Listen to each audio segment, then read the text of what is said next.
दोस्तों स्वागत है आप सभी का एक बार फिर से अपने टेक्निकल चैनल कंप्यूटर गुरुजी में। दोस्तों जैसा कि आप जानते हैं कि हम काफ़ी लंबे समय बाद वीडियो डाल रहे हैं। लगभग 10 से 15 दिन हो गए हमको वीडियो अपलोड किए हुए। हम किसी निजी काम से फंसे हुए थे, इस वजह से हमने कोई वीडियो अपलोड नहीं किया था, कोई रिकॉर्ड ही नहीं कर पाए थे। तो अब हम रूटीन से कंटिन्यू वीडियो डालते रहेंगे। आप हमारे चैनल पर बने रहिएगा। आज का जो हम वीडियो बनाने वाले हैं ये इतनी बड़ी समस्या के ऊपर तो नहीं है, लेकिन ये लगभग एक दिमाग में ये बना रहता है कि यार ये आखिर चीज़ क्या है, इससे क्या फ़ायदा है, क्या नुकसान है। जैसे कि आप मान लीजिए आप ऑनलाइन कंप्यूटर के कोई कॉन्फ़िगरेशन चेक कर रहे हैं या फिर ऑफलाइन परचेज करने जा रहे हैं और आपने कोई भी सीपीयू परचेज किया है, तो उसके अंदर आप देखते हैं कि दुकानदार भी आपको बताता है कि ये कोर i3 है, कोर i5 है या फिर ये ड्यूल कोर सिस्टम है। और उसके अंदर प्रोसेसर की जो स्पीड दिखाता है वहाँ पे वो दिखाता है गीगाहर्ट्ज़ के अंदर, है ना। वहाँ पे मिलती है 2.8 गीगाहर्ट्ज़, 3.0 गीगाहर्ट्ज़, 3.20 गीगाहर्ट्ज़।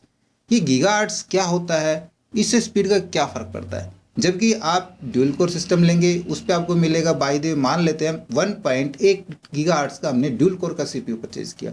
और अगर हम कोर i5 पे देखें या कोर i3 पे देखें तो वहाँ भी आपको 1.1 गीगाहर्ट्ज़ मिल जाता है। यदि दोनों या तीनों पे सेम गीगाहर्ट्ज़ है तो फिर जो जनरेशन अपग्रेड हो गई, जो हमारे सीपीयू अपग्रेड हुए हैं, कोर i3 कोर i5 आए हैं, तो फिर उनमें क्या फ़र्क रह गया। देखिए गीगाहर्ट्ज़ और मेगाहर्ट्ज़ को समझने से पहले हमको हर्ट्ज़ समझ लेना बहुत ज़रूरी है। जिस प्रकार आप घर में बिजली यूज करते हैं, जो इलेक्ट्रिसिटी यूज करते हैं, उसको मापने की इकाई होती है वोल्ट के अंदर। इसी प्रकार कंप्यूटर में जो डिजिटल इकाई होती है, जो उसकी फ्रीक्वेंसी होती है कंप्यूटर की, उसको मापने के लिए, उसकी क्लॉक स्पीड को मापने के लिए जो हमारा सीपीयू काम कर रहा है, हर्ट्ज़ का यूज होता है।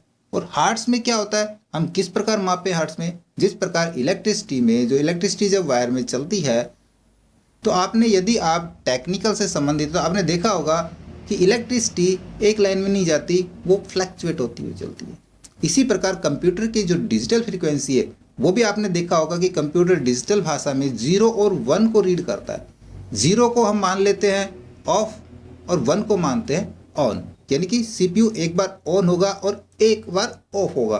तो इसको हम कहेंगे एक साइकिल पूरा करना, यानी कि एक हर्ट्ज़, जो कि होता है एक सेकंड के अंदर। एक सेकंड में एक हर्ट्ज़, एक बार ऑन एक बार ऑफ। साइकिल का अर्थ आप समझ गए। साइकिल का मतलब बाइसिकल, चलाने वाली बाइसिकल नहीं। साइकिल एक सर्कल, एक चक्कर पूरा करने के लिए, एक टास्क को पूरा करने के लिए सीपीयू को एक सेकंड में एक बार ऑन और ऑफ होना पड़ता है। और ये जो एक सेकंड के अंदर एक बार ऑन और ऑफ होने का मतलब है एक हर्ट्ज़। अगर हम यहाँ पे नापे कि MHz यानी कि एक मेगाहर्ट्ज़ का मतलब 1 मिलियन के अंदर हम 10 लाख होते हैं, यानी कि एक सेकंड में 10 लाख बार ऑन ऑफ। तो आप अंदाज़ा लगा सकते हैं कि एक सेकंड में जब 10 लाख बार सीपीयू ऑन ऑफ होता है किसी भी टास्क को कंप्लीट करने के लिए या काम करने के लिए, तो उसकी स्पीड, उसकी क्लॉक स्पीड कहलाती है, वो कितनी फास्ट होती है। और अब जहाँ पे लिखा मिले 3.0 गीगाहर्ट्ज़ या 3.2 गीगाहर्ट्ज़, तो उस स्थिति में हम इसको 3 गुना करेंगे। सबसे पहले तो गीगाहर्ट्ज़ में जाएंगे। गीगाहर्ट्ज़ का मतलब 1 बिलियन, 100 करोड़। 100 करोड़ को हम 3 से करेंगे, 300 करोड़ बार ऑन ऑफ होना, वो हमारे सीपीयू की क्लॉक स्पीड होती है।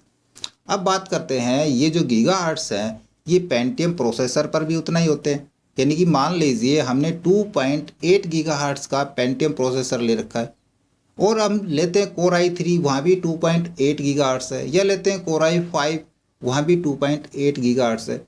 तब हम नई जनरेशन या अपग्रेड सीपीयू पे इतना पैसा क्यों खर्च करें, जबकि हमको पेंटियम प्रोसेसर पे भी 2.8 गीगाहर्ट्ज़ की स्पीड मिल रही है।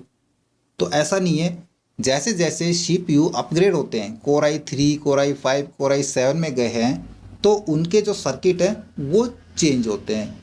और जब जनरेशन भी चेंज हो रही है तो इसका मतलब है जो उसके ट्रांजैक्शन है उनका साइज़ भी छोटा होता चला जा रहा है।